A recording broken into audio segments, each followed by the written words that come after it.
সুশ্রী আপু সুখী আপু দুজনকে আমার খুবই ভালো লাগে। ইভেন আমার স্মৃতি আপু এবং বাপ্পি ভাইয়াকেও ভালো লাগে। আমি সবার ব্লগই দেখি, সবার ভিডিও দেখি, ভালো লাগে। কিন্তু ইদানিং ওনারা মানে দুই পক্ষ হয়ে যেইভাবে কুত্তা মারামারি করতেছে ভাই, কি একটা অবস্থা বলেন তো। মানে সোশ্যাল মিডিয়াকে একদম নিজেদের বাড়ি বানায় ফেলছে, এমন কুত্তা মারামারি শুরু করছে। কেন ভাই?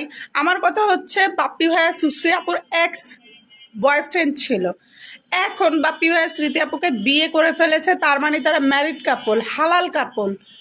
তাদেরকে নিয়ে এত টানা হিসেবে, মানে এটা আমি খুব ছোট লোকই দেখতেছি। আমার মনে হচ্ছে যে সুশ্রী আপুকে মানে শুধরা যাওয়া উচিত, কারণ বিয়ে করে ফেলছে, চাইলে আর তাকে পাওয়া যাবে না। ঠিক আছে, আমার মনে হয় এখন সুশ্রী আপুর বিয়ে শাদী করে ফেলা উচিত বা মুভ অন করা উচিত। তা না হলে বাপ্পি ভাইয়ের পিছনে লেগে কোনো লাভ নাই, কারণ তারা ম্যারিড কাপল, হালাল কাপল। প্লিজ আপনারা এই কুত্তা মারামারি বন্ধ করেন। আপনাদের এই কুত্তা মারামারি দেখতে দেখতে একদম টায়ার্ড আমরা।